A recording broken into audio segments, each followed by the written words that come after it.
Hello and welcome to the Commander's Quarters. I'm your host Mitch, glad to have you here. Now usually on this show we build fun and inexpensive focused Commander decks on a $25 budget. But today we're going to do a Commander Quick Take. On episodes like these, I give you my initial take on newly spoiled commanders from an upcoming set. For each commander, I'm going to talk about a potential direction to take them. And I'm also going to give you some initial cards that I'm considering for that build. Now I might not be able to get to every single new commander at once, but I will get to them eventually. And as always, prices on this show are powered by our sponsor, TCG Player. Before we get started today though, make sure you go check out our new classic pink playmat and Commander's Quarters t-shirts on thecommandersquarters.com. And thank you to everyone who's already purchased our merchandise, it really does help support the channel.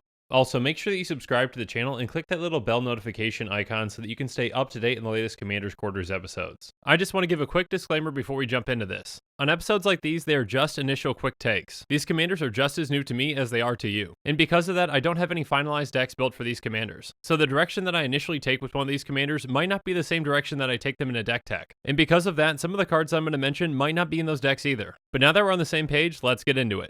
My first commander quick take is going to be on Ilharg. Ilharg the Raise Boar is a 6/6 boar god with trample that costs 3 red. It has whenever it attacks, you may put a creature card from your hand onto the battlefield tapped and attacking, return that creature to your hand at the beginning of the next end step. And when Ilharg the Raise Boar dies or is put into exile from the battlefield, you may put it on top of its owner's library third from the top. Ilharg has a great body for its mana cost and a fantastic effect. It's somewhat like a sneak attack on a stick, but where sneak attack makes you sacrifice the creature at the end of the turn, this makes it go back to your hand. This seems like a good way for us to abuse enter the battlefield triggers. The part about when it dies or is put into exile from the battlefield, you may put it into your library third from the top, I don't think it's going to be very relevant. All the gods seem to have this effect, and I don't think that's usually what you want to do with your commander. Now, I could be very wrong, and in some situations it might work out, but that's just my initial thought. So let's focus on that attack trigger and build this deck around some enter the battlefield effects. First up, I would run some cards that actually deal with combat. As a 6/6 for 5 mana, early on we should be able to swing with Ilharg without having to worry about it. But as the game progresses, our opponents are going to be able to block and kill Ilharg. So we're going to run some things like Key to the City and Whispersoul Cloak to make sure that we can still attack with Ilharg. Whispersoul Cloak also has the added benefit of giving it Shroud. Since this deck revolves around its commander, we need to make sure that we protect it.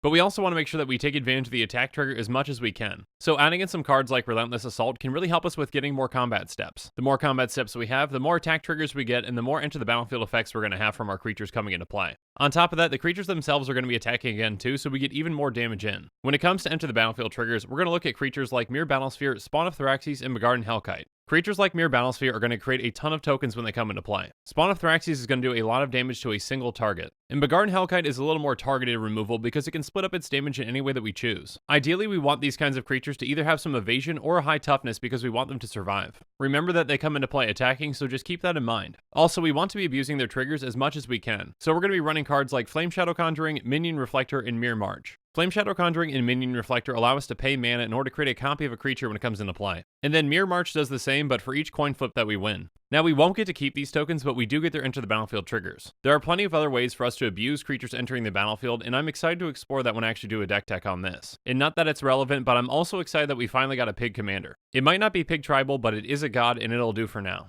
But now it's time to go into our second quick take, which is going to be on Oketra. God Eternal Oketra is a 3/6 zombie god with double strike that costs 3 white. It says whenever you cast a creature spell, create a 4/4 black zombie warrior creature token with vigilance. And it also has that same War of the Spark gods text too. First off, a 3/6 double strike for only 5 mana is a pretty good rate. And this Oketra actually has a very interesting ability to build around. If we can cast a ton of creature spells, we can build a giant zombie warrior army. And since those zombies are 4/4s with vigilance, they're actually a pretty big threat. Now, white is probably the weakest color when it comes to card draw and commander, so we need to make sure that we actually have creatures that we can cast over and over again. So let's run some creatures like White Mane Lion, Kor Skyfisher, and Stonecloaker. Each of these is going to allow us to return a creature back to our hand, including themselves. White Mane Lion is probably the best of these, being a 2/2 with flash. Essentially, with our commander in play, it's an instant that costs 2, and it creates a 4/4 with vigilance. Now, there are only so many creatures out there that have this type of effect, so we're going to have to get creative. So we're going to add in some cards like Ornithopter, Dust Elemental, and Stormfront Riders. We want creatures like Ornithopter that are either free or easy for us to cast. A 4/4 vigilance for 0 mana is a pretty good rate.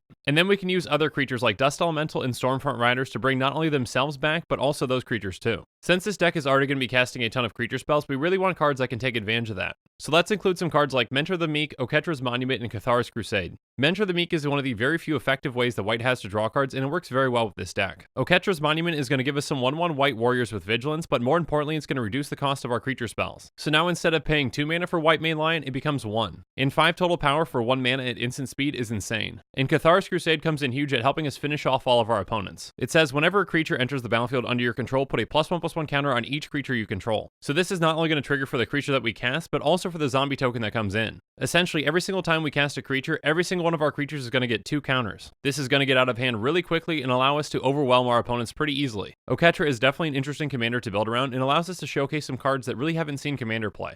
But now it's time to go into our final quick take of the day with Rhonas. God Eternal Rhonas is a 5/5 zombie god with Death Touch that costs 3 green. It has, when it enters the battlefield, double the power of each other creature you control until end of turn. Those creatures gain Vigilance until end of turn. And then also that same line of text that all these gods have too. To be honest, I think this Rhonas fits better in the 99 than as a commander itself. Generally, you don't want your opponents to know when you have that overrun effect to win. Doubling your creature's power can be a very impactful effect, but your opponents are going to know about it. Once your board starts building up, your opponents might see you as the biggest threat and start coming after you. But that Vigilance part is pretty relevant. Giving your creatures Vigilance is nice because it allows you to swing out without worrying about the crackback. The downside is, though, that this doesn't give any kind of form of evasion or even trample to get that damage through. When building this deck, we're going to definitely build with that in mind, though. So first off, I would include cards like Channeler Initiate, Rhonas' Monument, and Goreclaw. Channeler Initiate not only ramps us, but it can also become a threat later. And then Rhonas' Monument not only makes our green creature spells cheaper to cast, but it can also give +2/+2 in trample. And then Goreclaw can be even more impactful because it makes our creature spells we cast with power 4 or greater cost 2 less to cast. On top of that, whenever it attacks, each creature we control with power 4 or greater gets +1/+1 and gains trample until end of turn. Rhonas' Monument and Goreclaw are good ways at helping us make sure we get some damage through, but we've got more. So we're also going to be running things like Bellowing Tangleworm, Aggressive Mammoth, and Siege Behemoth. Bellowing Tangleworm is going to make sure that all of our green creatures have Intimidate. So any of our opponents that don't have any artifact or green creatures aren't going to be able to block ours. And then Aggressive Mammoth is a huge threat in itself, being an 8/8 trample, but it also gives all of our other creatures trample. But perhaps the best way that we ensure that we get damage in is with Siege Behemoth. It has hexproof, so it's hard for our opponents to get rid of, and it says as long as it's attacking, for each creature we control, we may have that creature assign its combat damage as though it weren't blocked. So when this card is attacking, it doesn't matter what kind of defenses our opponents have, they're still going to take a ton of damage. With the right setup, this easily allows us to kill all of our opponents at once. But there are going to be times when we can't kill all of our opponents in the same turn. So to make sure that we can get Rhonas' effect again, we're going to be running some cards that can get him back to our hand. Creatures like Roaring Primodox, Stampeding Sero, and Stampeding Wildebeest are going to help us get him back to our hand each turn. With this deck, we'd want as much creature-based effects as we can get. So cards like these come in huge not only from a utility standpoint, but also being able to attack with them. Again, I think that Rhonas would be a better fit in the 99 than as a commander, but there are definitely ways that you can build around him.